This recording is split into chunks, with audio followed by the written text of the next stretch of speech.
The Commerce Department will soon mail millions of census forms to all persons across the United States. Some will only be asked how many people reside in this household. Some will be asked dozens of questions about intimate private behavior that occurs within the household.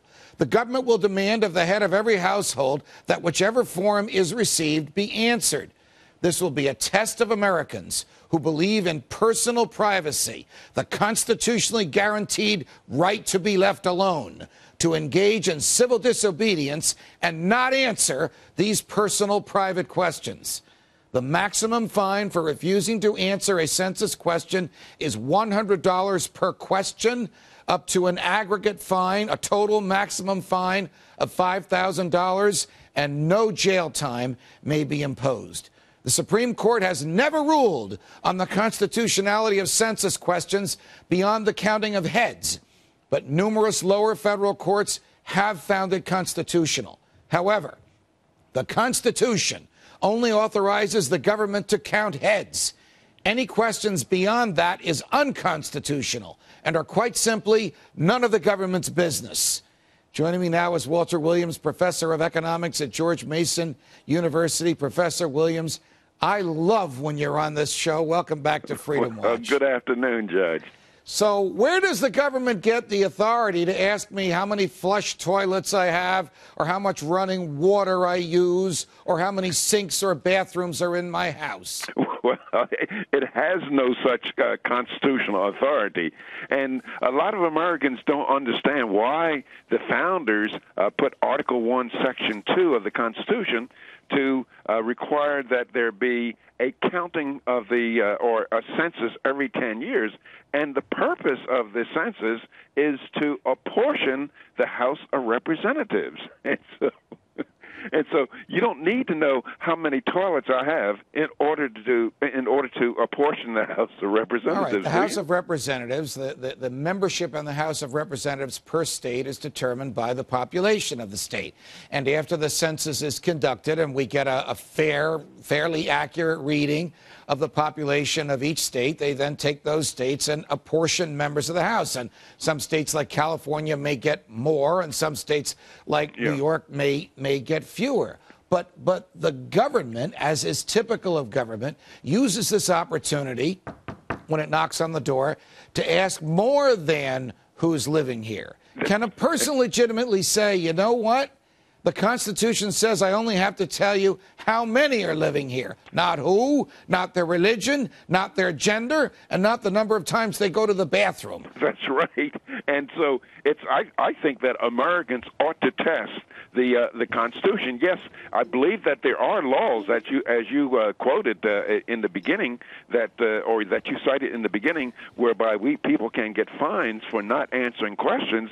But I think that the government will not fine every single American who refuses to answer the questions. No, and I think you're right. I think we ought to test them. I think you're right. And I think when they say it's the law, and you wrote this, I'm stealing a line from you, Professor Williams. That's right. We should simply say it may be the law, but it's not in the Constitution. That's right. And the last time I looked, the Congress can't change the Constitution. And matter of fact, one of the persons that was heavily involved in the Constitution was Thomas Jefferson, and he said, and I quote, "Whensoever the general government, namely Washington, assumes undelegated powers, its acts are unauthoritative, void, and of no force." And he was quoting St. Thomas Aquinas, who, of course, argued that an unjust law is no law at all, and there is a duty and an obligation to disobey it. And an unjust law would be one that the lawgiver doesn't have the authority to write. That's right. And matter of fact, maybe some Americans ought to do like I did in 1960 when I was landing in Korea. This is a very interesting story. What happened to you when you landed in Korea as part of the U.S. military? Well, when you land, this is like we're coming off the LSTs or landing craft, and you had to give these vital information, your religion, your name, next of kin, and then they had a box where you check race. And so I checked off Caucasian. And what happened to you, an African American, when you checked Caucasian? Well, the warrant officer who was checking our forms, he told me you made a mistake, and I said no, I didn't.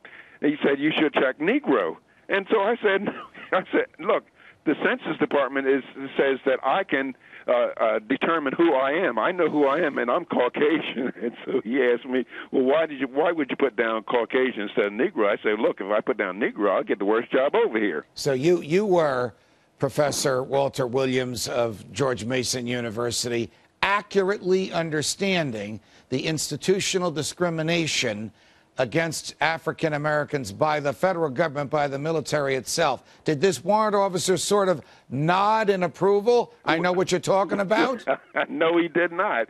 He just ignored me. He just told me to go on my way to the next station, and I'm very sure that he changed it after I left. All right. What should Americans do? I mean, if I get any number of emails in one category, more emails in one category, it's this one, because the census forms are about to be mailed out next month. What should Americans do? Should they basically say, here's a line and thou shalt not pass? Mm-hmm. There are 4 people in my house. There are 3 people in my house. Beyond that, I'm not going to answer. And take their luck that they won't be prosecuted, or go to the bank and get ready to pay $100 per question?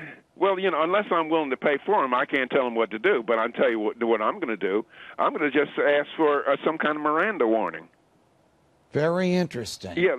Very interesting. When the government asks you a question that you don't want to answer, you have, quote, the right to remain silent. That's right. That's it. I'm going to put in there, I exercise my right to remain silent, as the Supreme Court said, ruled some number of years ago in Miranda. Something tells me that the census takers will not know what to do if the people say, "Give me my Miranda warning." Look, as a practical matter, when the public expresses outrage by a passive, nonviolent, civil disobedience, for which there was a great tradition in American history, the government usually gets the message. Oh, that's right. And if it's enough of us, they figure, well, we can't arrest, we cannot fine 5 million or 10 million people.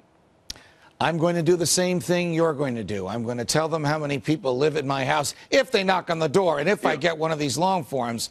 And then I'm going to say, give me my Miranda warnings because I have a right to remain silent. Professor Williams told me so. That's right, Judge. Oh, always a pleasure having you here. Thanks so much for joining us. To be on with you. Goodbye. Thank you. Bye-bye. You can catch today's show on foxnews.com/freedomwatch and on Sirius 145 XM 168 or online at foxnewstalk.com at 6 p.m. Eastern on Saturdays. From New York, defending freedom. Until the next time, stay free, America.